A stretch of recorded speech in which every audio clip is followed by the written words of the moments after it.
Hello student, আমি সোমা মাহাতো গুগলে তোমাদের স্বাগত জানাচ্ছি। দেখো, আজকে আমরা যেটা পড়ব দুটি গানের জন্মকথা। দুটো গানের নাম আমি বোর্ডে লিখেছি। জনগণ মন অর্থাৎ যেটা ভারতবর্ষের জাতীয় সঙ্গীত, এবং আমার সোনার বাংলা যেটা বাংলাদেশের জাতীয় সঙ্গীত। ঠিক আছে, তো এই দুটো গান লেখা হয়েছে। এইবার দেখো, এই দুটো গানের জন্ম কিভাবে হয়েছিল সেটা আজকে আমরা পড়ব। ঠিক আছে, এইটা পেজ নাম্বার দেখো 63 পেজ। প্রত্যেকে বই খুলবে, খাতা খুলবে, যা যা মনে হবে জানো না বা এটা লিখে নেওয়া উচিত লিখে নেবে। ঠিক আছে, বই খোলো, 63 পেজ। দেখো, প্রথমে গানটা দেওয়া আছে। গানটা আমরা প্রত্যেকে জানি, তাও আমি একবার গানটা পড়ে দিচ্ছি। গানের মতো নয়, রিডিং করেই পড়ছি। ঠিক আছে, গানটার নাম কি? জনগণ মন অধিনায়ক জয় হে। জনগণ মন অধিনায়ক জয় হে, ভারত ভাগ্য বিধাতা। পাঞ্জাব, সিন্ধু, গুজরাট, মারাঠা, দ্রাবিড়, উৎকল, বঙ্গ, বিন্ধ্য, হিমাচল, যমুনা, গঙ্গা, উচ্ছল জলধি তরঙ্গ। তব শুভ নামে জাগে, তব শুভ আশিস মাগে, গাহে তব জয় গাথা। জনগণ মঙ্গল দায়ক জয় হে, ভারত ভাগ্য বিধাতা। জয় হে, জয় হে, জয় হে, জয় জয় জয় জয় হে। এই আমাদের জাতীয় সঙ্গীত। এইবার এই গানটার উৎপত্তি কিভাবে হলো? উৎপত্তি অর্থ কি? প্রথম কিভাবে এই গানটা কোথায় গাওয়া হলো, কিভাবে ঠিক করা হলো যে এই গানটাই আমাদের জাতীয় সঙ্গীত হবে, অন্য কোনো গান নয়, সেই সম্পর্কে আমরা পড়ব। পরের পেজ দেখো। গানটির পাণ্ডুলিপি পাওয়া যায়নি। প্রথম গাওয়া হয় 28শে ডিসেম্বর 1911 সালে। ঠিক আছে, কখন গাওয়া হয়? 28শে ডিসেম্বর 1911 সালে। ভারতবর্ষ কবে স্বাধীন হয়? 1947 সালের 15ই আগস্ট। কিন্তু এই গানটা গাওয়া হয়েছিল 1911 সালে। ঠিক আছে, অনেক আগে কলকাতাতেই গাওয়া হয়েছিল। কি বলছে দেখো, গানটির পাণ্ডুলিপি পাওয়া যায়নি। পাণ্ডুলিপি অর্থ কি? আগেকার দিনে না তাল পাতার মধ্যে কিংবা একদম মানে রাফ রাফ যে কাগজ, এখন তো প্লেন কাগজ, রাফ কাগজের মধ্যে লিখে নেওয়া হতো গানগুলো। তো সেই জিনিসটা যেহেতু পুরনো হয়ে যায়, অনেক কিছুই আমরা খুঁজে পাই না, তো সেই রকমই বলছে যে এই জিনিসটা খুঁজে পাওয়া যায়নি। গানটার পাণ্ডুলিপি অর্থাৎ সবার প্রথম যে জায়গাতে গানটা লেখা হয়েছিল, কবে ও কোথায় রচিত তাও জানা যায় না। ভালো করে দেখো লাইনটার মানে কি। রচনা করা হয় কবে, মানে লেখা হয়। প্রথম রবীন্দ্রনাথ ঠাকুর এই তারিখে, এই দিন, এই সময়ে গানটা লিখেছেন, এই জিনিসটা হয় না। ঠিক আছে, তাহলে কি বলছে? প্রথমেই মোটা মোটা করে কি দেওয়া আছে? প্রথম গাওয়া হয়, গাওয়া হয় 28শে ডিসেম্বর 1911 সালে। ঠিক আছে, প্রথম গাওয়া হয়, কিন্তু রচিত হয় না। 28শে ডিসেম্বর কিন্তু লেখা হয়নি যে রবীন্দ্রনাথ ঠাকুর লিখতে বসে গেল, তা কিন্তু নয়। রবীন্দ্রনাথ ঠাকুরের দ্বারা এই গানটা গাওয়া হয়েছিল 28 তারিখে। হ্যাঁ, কোন কোন গায়ক, বড় বড় গায়ক, ওরা কি করে? সবার আগে জিনিসটা লিখে নেয়, লিখে তারপরে গানটাকে গায়, তাই তো? যারা নতুন নতুন গান তৈরি করে, এমন তো নয় যে আগে গানটা গেয়ে ফেলবে, মনে যা আসবে গেয়ে দিল, তারপর লিখতে বসলো। তা কেউ করে না, প্রথমে লিখতে বসে, লেখা হয়ে যায়, তারপর গান করে। এখানেও তাই। কি বলছে দেখো, ভারতের জাতীয় কংগ্রেস এর ২৬তম বার্ষিক অধিবেশনে, জাতীয় কংগ্রেসের ২৬তম বার্ষিক অধিবেশন মানে জাতীয় কংগ্রেস একটা দল, ঠিক আছে, একটা কি বলবো, রাজনৈতিক দল, রাজনীতি ফাজনীতি করেন এনারা। তো এই দলটার ২৬তম বার্ষিক অধিবেশন মানে ধরো আজকে একটা অধিবেশন হলো। অধিবেশন মানে কি, সমস্ত মেম্বাররা এক জায়গায় আসবে, একটা মিটিং মতো হবে। তো সেইটা হলো প্রথম অধিবেশন। আমি প্রথম করলাম, এই বছরে ফার্স্ট প্রথম অধিবেশন। ঠিক সেই রকম ২৬ বার এই জিনিসটা হয়েছে, তাকে বলা হচ্ছে ২৬তম অধিবেশন। ২৬ নম্বর যে মিটিংটা হয়েছে, সেই মিটিং এ কি করা হয়েছিল, ২৬তম বার্ষিক অধিবেশন। ডেটটা কত, ২৬ থেকে ২৮ ডিসেম্বরের মধ্যে এই জিনিসটা হয়েছিল। ১৯১১ তারিখে কলকাতায় অনুষ্ঠিত হয়েছিল। তাহলে এখান থেকে প্রশ্ন কি আসবে, গানটি প্রথম কোথায় কত তারিখে গাওয়া হয়? প্রশ্নগুলো লিখেই দিচ্ছি। জনগণ মন সম্পর্কে পড়ছি।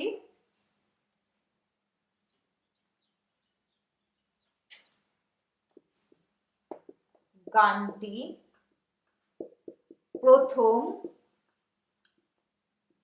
কোথায় কত তারিখে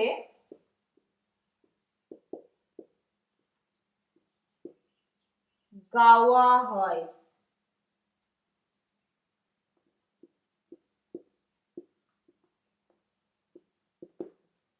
আরেকটা প্রশ্ন কি, জাতীয় কংগ্রেসের ২৬তম অধিবেশন কত সালে হয়েছিল?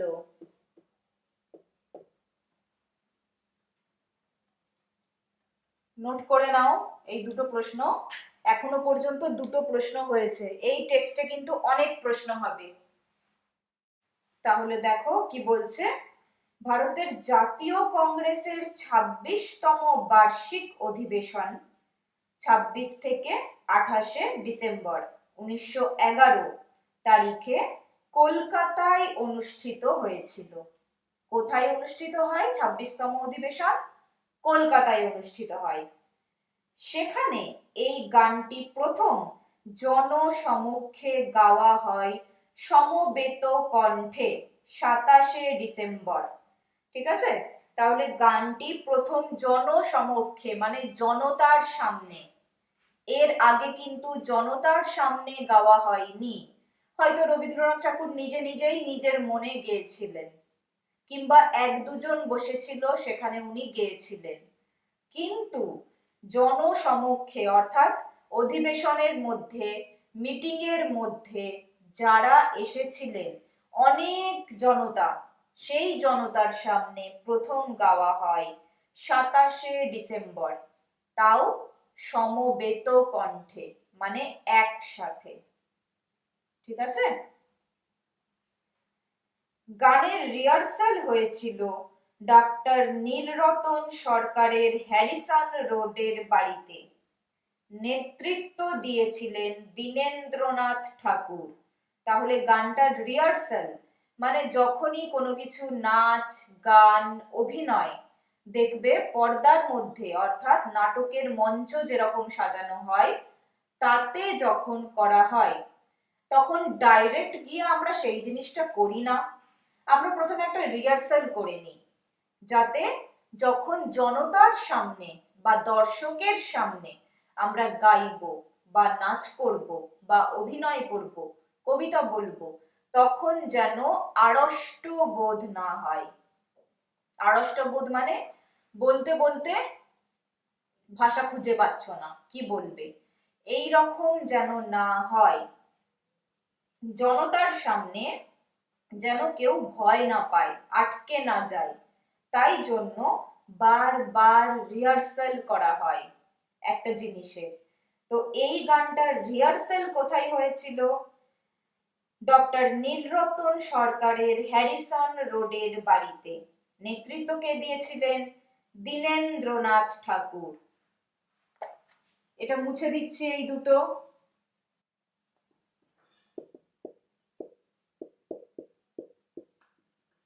এই গানটির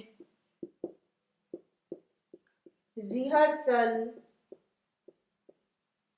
কোথায়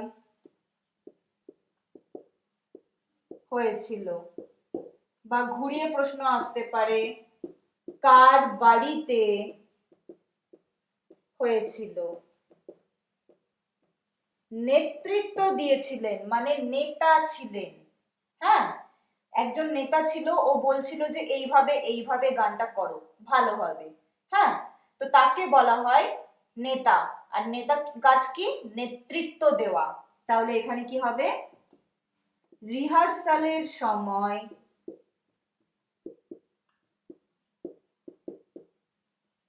দলের নেতা বা এটা হবে নেতা কে ছিলেন অথবা নেতৃত্ব কে দিয়েছিলেন। নেতৃত্ব দেওয়া হয় আর নেতা হয়, ঠিক আছে? নেতা কে ছিলেন অথবা কে নেতৃত্ব দিয়েছিলেন। বারবার বলছি, কমপ্লিট বাক্যে উত্তর দিতে হবে, পুরো সম্পূর্ণ বাক্যে। শুধুমাত্র নামটা লিখে দিলে তাহলে অ্যান্সার ঠিক হলেও কিন্তু নাম্বার কেটে নেওয়া হবে, কারণ তোমরা ক্লাস 7-এ উঠে গেছো। নোট করে নাও। ডক্টর নীলরতন সরকারের বাড়ি কোথায়? ডক্টর, আচ্ছা এটা মুছে দিয়েই করছি। প্রথম প্রশ্নটা আশা করি লেখা হয়ে গেছে, মুছে দিলাম।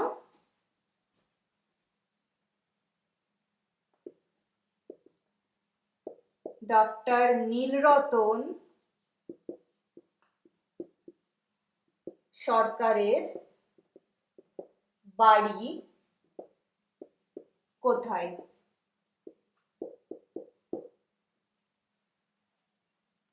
নোট করে নাও। এরপর দেখো কি বলছে, পরের দিন দ্য বেঙ্গলি পত্রিকা গানটির ইংরেজি অনুবাদ সহ সংবাদপত্রটি পরিবেশন করে। ঠিক আছে, বেঙ্গলি পত্রিকা, এটা একটা দ্য বেঙ্গলি পত্রিকা, এইটা কি? একটা সংবাদপত্র। এই সংবাদপত্রটা পরের দিন অর্থাৎ 28 ডিসেম্বর 1911 এই তারিখে নিউজ পেপারের মধ্যে গানটা ছাপে। তত্ত্ববোধিনী পত্রিকায় মাঘ মাসের 1318 সাল, ঠিক আছে, মানে এটা বাংলা সালের কথা বলা হচ্ছে। আরেকটা পত্রিকার নাম কি? তত্ত্ববোধিনী পত্রিকা। সেখানে প্রথম প্রকাশিত গানটির পরিচয় দেওয়া হয় ব্রহ্ম সঙ্গীত বলে। তাহলে প্রশ্ন আসতে পারে, ব্রহ্ম সঙ্গীত বলতে কোন গানের কথা বলা হয়েছে?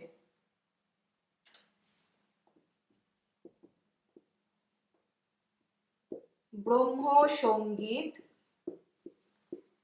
বলতে কোন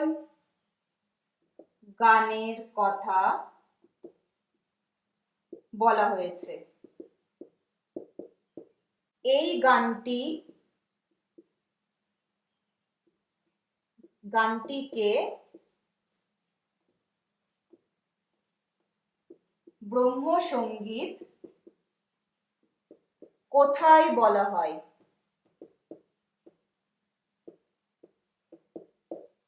ঠিক আছে, নোট করে নাও। আর কি হবে, দুটো পত্রিকার নাম লেখো। ওপরে প্রশ্নটা মুছলাম।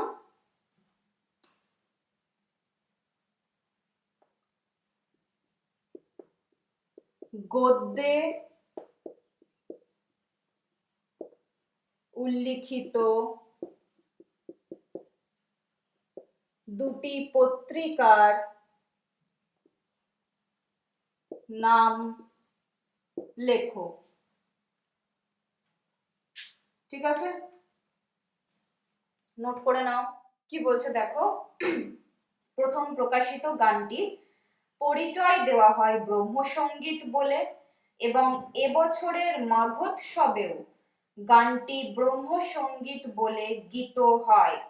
এবছরের অর্থাৎ 1911 সালের মাঘ উৎসব, মাঘ মাসে একটা উৎসব হয়, সেই উৎসবেও গানটাকে বলা হয় কি, এই গানটার নাম ব্রহ্মসঙ্গীত। তাহলে জনগণ মন যেটা আমাদের জাতীয় সঙ্গীত, সেটা আগে পরিচয় পেয়েছিল কি নামে, ব্রহ্মসঙ্গীত নামে। কত সালে, 1911 সালে। ঠিক আছে, তারপরে প্যারাগ্রাফ দেখো, গানটিকে ভারতের জাতীয় সঙ্গীত হিসেবে গ্রহণের প্রস্তাব উত্থাপিত হলে রবীন্দ্রনাথের বিরোধীগণ প্রচার করেন গানটি সম্রাট পঞ্চম জর্জের ভারতে আগমনকে উপলক্ষ করে রচিত। এইবার দেখো, গানটা কে গেয়েছেন, জনগণ মন আমরা প্রত্যেকে জানি, কবিগুরু রবীন্দ্রনাথ ঠাকুর। এইবার বলছে কি, যে যখন সবাই মিলে এটা ঠিক করছে কি, যে গানটাকে জাতীয় সঙ্গীত হিসাবে আমরা ব্যবহার করব, অর্থাৎ আমাদের দেশের জাতীয় সঙ্গীত এটাই হবে, জনগণ মন।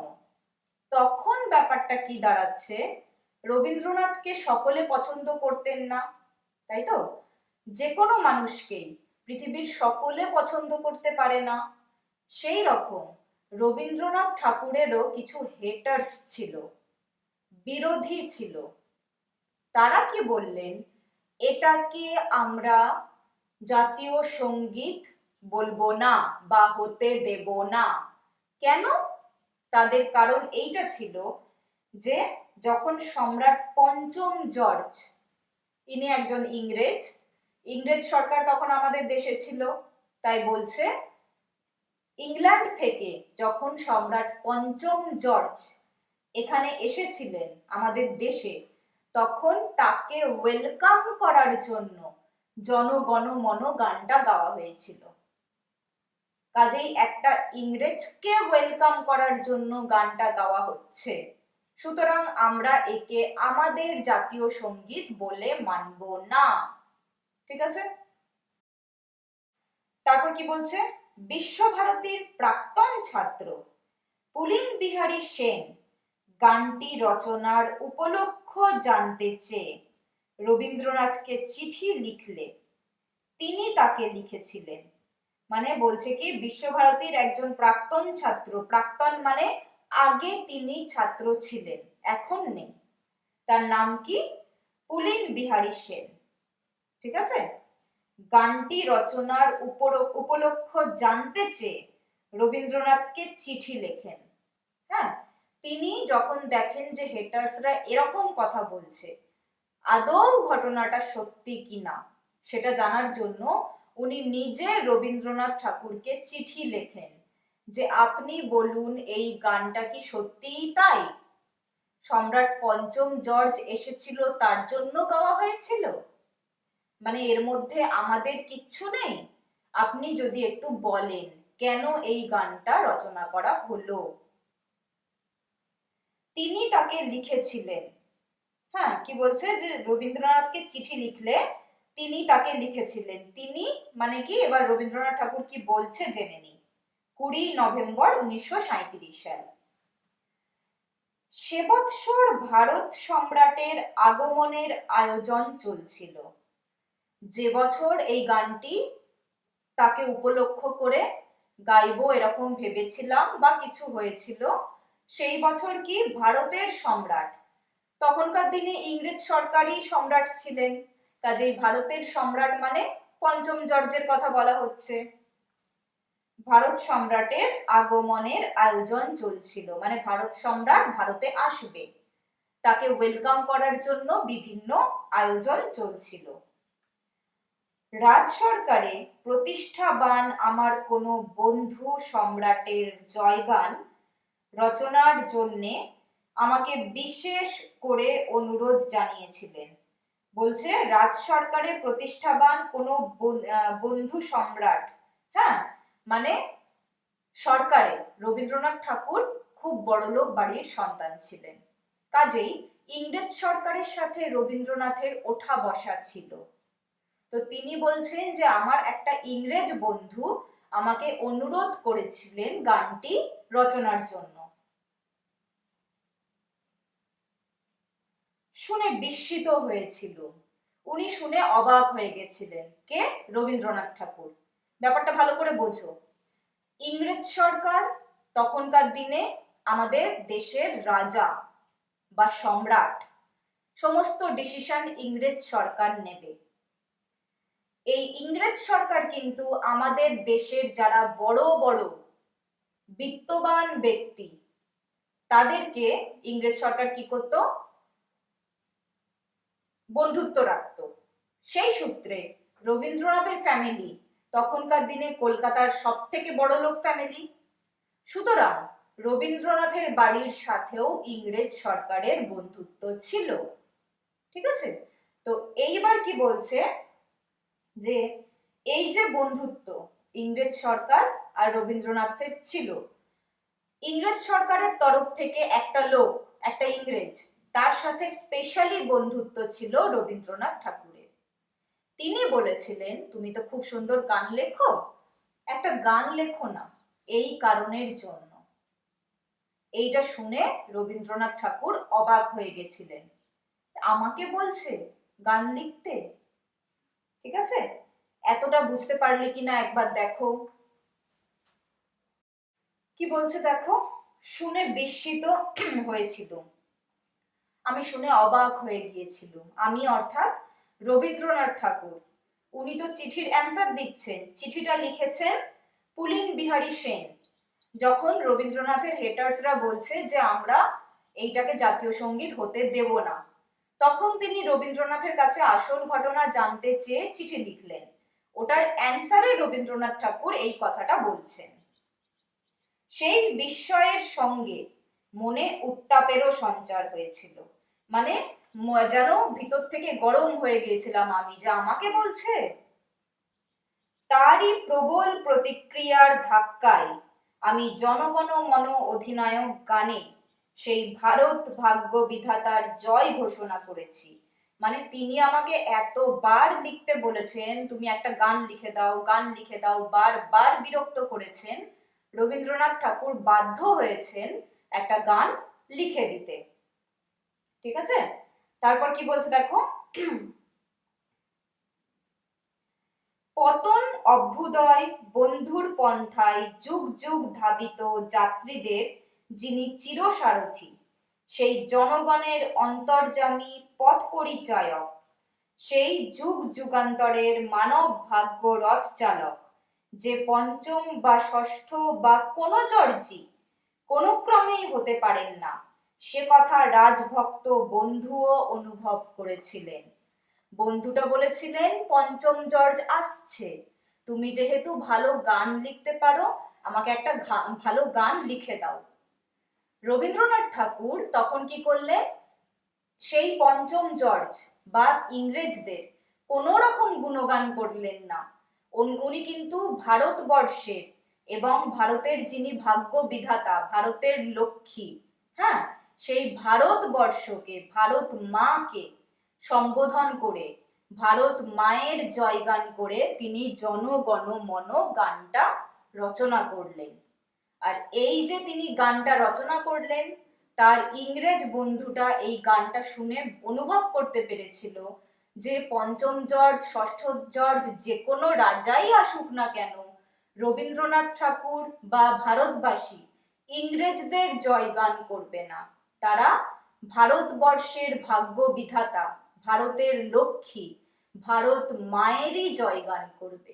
সেটা সেই ইংরেজ বন্ধু খুব ভালো করে বুঝে গিয়েছিল এই গানটা শুনে।